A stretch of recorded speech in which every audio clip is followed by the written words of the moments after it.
তারা যেটা করেছে এটার কূটনৈতিক জবাব আমরা দিয়েছি। আমরা বলেছি ভিসা সীমিত করো ভারতের জন্য।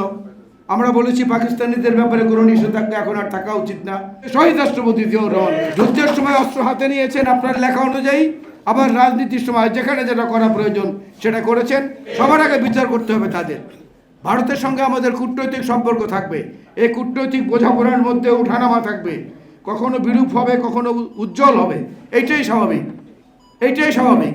আমি তো কালকেও দেখেছি কলকাতার ব্যবসায়ীরা বড় সভা করে সেখানে বলছেন যে আমরা পথে বসে গেছি, আমাদের হোটেল রেস্টুরেন্ট ব্যবসায় ধস নেমেছে, আমাদের প্রাইভেট নার্সিংহোমগুলোতে, আমাদের ডায়াগনস্টিক সেন্টারগুলোতে, আমাদের ট্যুরিস্ট স্পটগুলোতে এখন আর বাংলাদেশি আসে না, আমাদের অবস্থা খুব খারাপ। আমরা এই সরকারকে বলবো অবিলম্বে সম্পর্ক স্বাভাবিক করেন। তারা যেটা করেছে এটার কূটনৈতিক জবাব আমরা দিয়েছি। আমরা বলেছি ভিসা সীমিত করো ভারতের জন্য। আমরা বলেছি পাকিস্তানিদের ব্যাপারে কোনো নিষেধাজ্ঞা এখন আর থাকা উচিত না। এইভাবে সমালোচনা করাটা ভালো।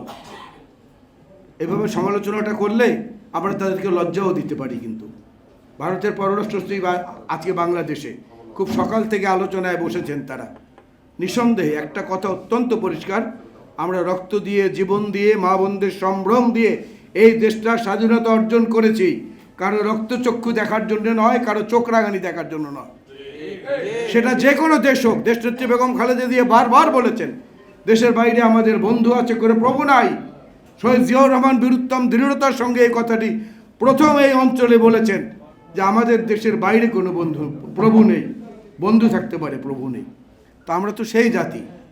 সেইখান থেকে কালাম ফয়েজির মতো লোকেরা সাহস করে যে কথা বলেন, সেই কথার মধ্যেও অনেক সময় ছোট ছোট জিনিস থাকে যেটা একত্রে সম্মিলিত করা যায় ইচ্ছা করলে। আমি বক্তব্য বাড়াবো না। ওনার সর্বশেষ যে লেখাটি সেটা রাজনীতিক দিন নিয়ে। উনি এক জায়গায় লিখেছেন, যুদ্ধের ময়দান ও রাজনীতির মাঠ এক না, এক নয় বলে সৈনিক ও রাজনৈতিক সমান নন। সৈনিক প্রয়োজনে যুদ্ধে, আর রাজনীতিকদের প্রয়োজন নেতৃত্বে। রাজনীতিবিদ বাগে পেলে সমঝোতার পথে পা বাড়ান। সৈনিকের হাতে শোভা পায় অস্ত্র এবং তিনি অস্ত্রের উত্তম ব্যবহার বলে উত্তম সৈনিক। এজন্য ইচ্ছা করলে একজন সৈনিক রাজনীতির সঙ্গে সম্পৃক্ত হতে পারেন, একজন রাজনীতিক সৈনিক হতে পারেন না।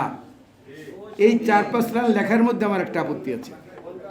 একজন সৈনিক যে রাজনীতিবিদ হতে পারেন, চেয়ে প্রাণপ্রিয়, সবচেয়ে আদরের, সম্মানের, শ্রদ্ধার নেতা হতে পারেন, তার প্রমাণ হচ্ছে শহীদ রাষ্ট্রপতি জিয়াউর রহমান।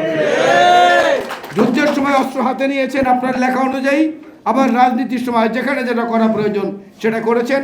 না নিজের জীবনের ভয় করেছেন, না বাংলাদেশের মানুষের জীবনে কোনো ঝুঁকি আসুক সেইটাকে ঠেকিয়ে রাখার চেষ্টা যা করার সেইটা বরং উল্টোভাবে করেছেন। তো সৈনিক হলে কেন হতে পারবেন না? সৈনিক হয়ে যোদ্ধা হয়েছেন এমন অনেক ইতিহাস পৃথিবীতে আছে। দেখেন বিচার করে, উইনস্টন চার্চিল দ্বিতীয় বিশ্বযুদ্ধে মিত্রশক্তির প্রধান উপদেষ্টা বা প্রধান সেনাপতি হিসেবে কাজ করেছেন। কিন্তু যুদ্ধের পরে উইনস্টন চার্চিল কিন্তু আর নির্বাচনে জয়লাভ করতে পারেন নাই। তার বেলায় এই কথা প্রযোজ্য হতে পারে, কিন্তু শহীদ জিয়াউর রহমানের বেলায় না।